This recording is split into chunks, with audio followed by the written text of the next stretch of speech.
Hi everyone, and welcome to Clean Eating Kitchen. I'm Carrie, and this is my channel where I share easy real food recipes to help you feel your best. If you're new here, then welcome, and if you are already a subscriber, then welcome back. Today I'm sharing almost all of the foods I ate while suffering from a migraine. And if you did click on the thumbnail wondering what is wrong with me, then thank you for your concern. I am doing okay. I had a really bad migraine yesterday and I still have a little bit of residual migraine, but I am doing much better. So I'll be sharing some of the foods that I eat when I'm not feeling well. I know a lot of people do suffer from chronic pain, and the worst pain that I experience is definitely migraine pain. And that's because it's just so debilitating, and for me it's often paired with nausea. They're pretty awful, and usually I don't even have a very good appetite when I have a migraine. I did record some easy to eat and easy to make meal and snack ideas that are nourishing and tasty for when you're not feeling your best. So I have been having migraines since I was in my early 20s, and they have just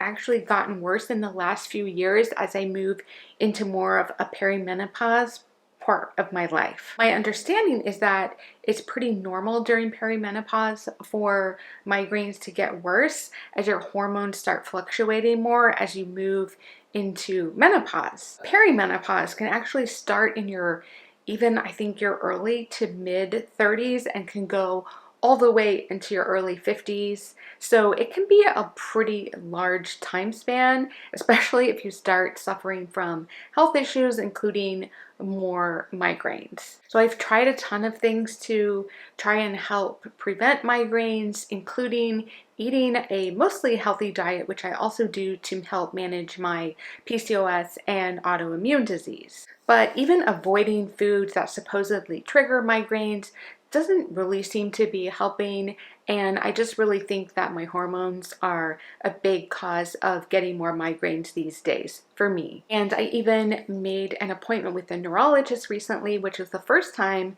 that I had seen that kind of doctor, and it went pretty well. He recommended trying some different medications, which I'm holding off on for now, but probably what I'm going to do first is I'm going to try Botox, which for migraine you end up getting 31 different injections in your forehead, your temples, I think the back of your head, and your neck and shoulders. I haven't done it yet, but I am hoping to have that done in the next few weeks. So hopefully the next time you see me, I'll still be able to move my face. And then if the Botox doesn't work, I may try some of the different types of medications that have come out in recent years. There's one that's a daily preventive, which I'm kind of nervous about trying, and then there's another kind of acute medication that you can try.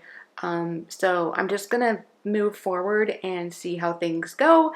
And you'll also see in this video that I have a device that I wear on my forehead. It's called Suffly, and it's not a sponsor or anything. It's a device that I bought a few years ago because I saw a friend of a friend had one, and I read about it. It's an FDA approved device for migraine prevention, and then you can also use it when you actually have a migraine, and I feel like it works pretty well.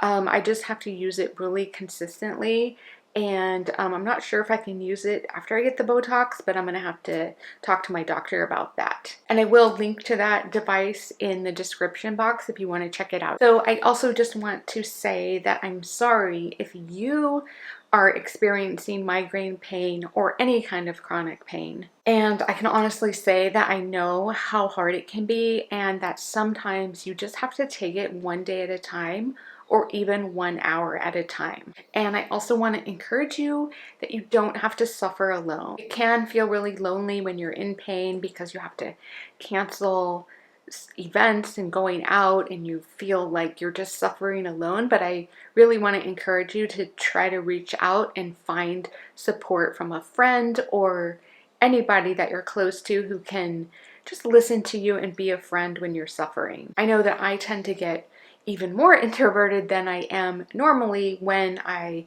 am not feeling well. So I am proud of myself for reaching out making the appointment with this neurologist, actually going to the appointment and being open-minded about what he had to say. So whatever issue you're suffering with, there is actually help out there, including, doesn't just have to be medical help. For instance, I'm in a migraine group on Facebook, and I find that to be incredibly helpful. For instance, after I met with the neurologist, he gave me some samples of these medications, and I wanted to learn more about them before trying them. And so I went into that Facebook group and read a bunch of different experiences of other people and asked questions, and I found it to be really helpful, and then I didn't feel so much alone. So stuff like that doesn't necessarily make the pain go away, but it keeps, at least for me, it keeps me from starting to feel really down. And I find that it really boosts my spirits to just connect with other people and feel like I'm supported. I think that's a really big thing for me. So before I jump into the video with the foods that I make, I just want to ask you if you would consider subscribing. I'm not the most consistent uploader, but I do try to reserve this channel just for videos to help other women who are suffering from chronic illness. That's really the goal with my channel, to try to share things that I've learned, or recipes or anything that might inspire you to start feeling better. And I also wanted to note that I do eat gluten-free and dairy-free, but that's not so much for migraine issues. That's more for like the PCOS and the autoimmune conditions that I have. So I want you to do your own research to find out what's the best type of diet for you. Maybe you don't even need to have food restrictions. And honestly, like, there's a lot of information out there about migraine trigger foods, and I still feel like it's a really individual thing. So just because like you're told not to eat chocolate or stuff like that if you have migraines or any kind of issue that you're having, it's really best to try to maybe talk about it with your doctor, maybe read a book about it, maybe look online, and then maybe just experiment for yourself, because you don't want to be feeling badly and then have this really restricted diet, because it just makes your world feel smaller and smaller, and we don't want that to be the case. So my point is that just because I eat a certain way doesn't mean that you have to eat the way that I eat or the amount of food that I eat or whatever. Everybody's different, and I just want you to know that I respect that, and I hope that you take that to heart when you watch my video. So as I mentioned, when I get a really bad migraine, I will often get nausea as well. And the best remedy that I found are these ginger candies by this brand called Tummy Drops, which I'll link in the description box below. I also have the other brand, but I find the Tummy Drops are the most effective, and even more so than the ginger tea or the green tea, which sometimes helps, but again, the ginger candies just really seem to do the trick to help with the nausea. And I got this matcha latte mix at Costco a few months ago. It has a little bit of caffeine, and I had some of that as well.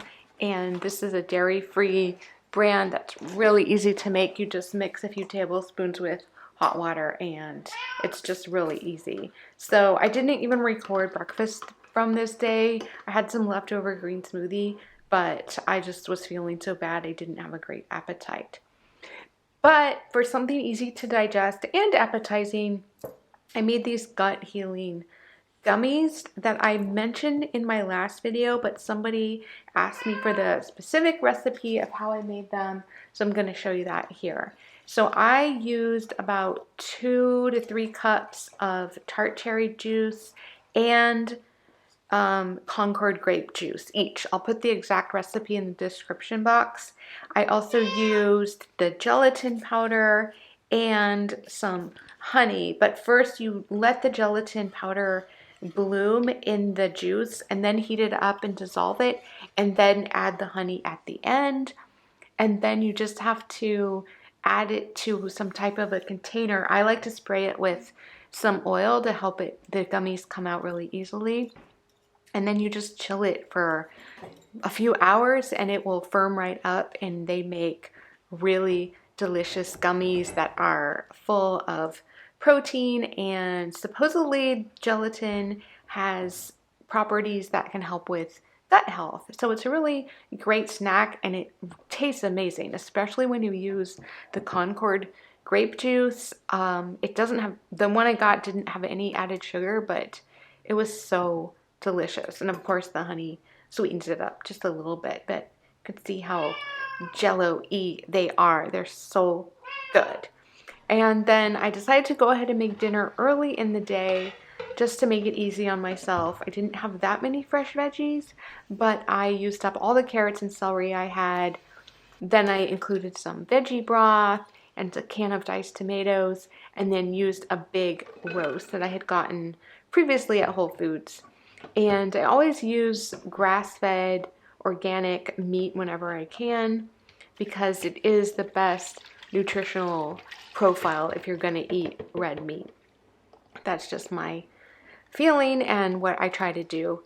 And then I just added some bay leaves, a bunch of dried herbs like dried garlic, parsley, dried sage, and let it cook all day. So this was just very, very easy. I knew that it would be a dinner that was easy to prepare and would be nourishing and tasty. So I love these kind of like set it and forget it meals. And then around lunchtime, I got some hard-boiled eggs from the refrigerator and cut them up for an easy egg salad. And my egg salad recipe is very simple. I just use the eggs, relish, mustard, and mayonnaise and mix it up. And it's just one of my favorite protein-rich, comforting recipes. It's so easy to make, lasts for a few days in the refrigerator, and it was tasty even when I wasn't feeling well, recovering from this migraine. And then because again I wasn't feeling great, I served it with some paleo puffs that, I mean, you could argue this is definitely a processed food, but they are grain-free, which I'm kind of trying to avoid grains right now to see if it helps with my autoimmune markers. And these paleo puffs, they taste cheesy, but they're totally dairy-free, and I'm kind of obsessed with them. And I did have some gluten-free toast as well. So I followed up lunch with a cookie, a gluten-free cookie. Definitely find myself reaching for more sweet treats when I don't feel well. And I had this cookie with some peppermint tea, and it just helped me get through the afternoon. And then I want to show you the Cephaly device that I use to help manage my migraines. It definitely looks funny, and it feels funny when it's on your head. It's kind of like itchy and buzzy. I don't know how to explain it, but it does seem to help. And I use it daily, either on the preventive mode or the acute mode, and it does seem to help. So at dinner time, it was as easy as just shredding up the meat, serving it with the veggies, and a baked potato. And by the way, I always use my Instant Pot pressure cooker to make my hard-boiled eggs, my baked potatoes.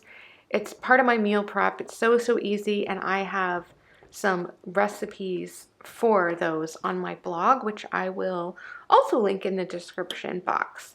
So even though this was kind of a rough day, this is what I ate, and it helped keep me nourished and feeling better. And I think it's really important to take care of yourself when you're not feeling well, and just do the best you can and know that you will be doing better, hopefully in the next day or so. So I hope that this video was helpful. If you have migraines too, then please feel free to share your experiences or any suggestions or comments that you have. I would love to hear them. And if you want more of this type of video, then let me know that too. And I will link to another video that I did. It was what I eat in a week with chronic illness. And I hope you'll check that out, and I'll see you in the next video.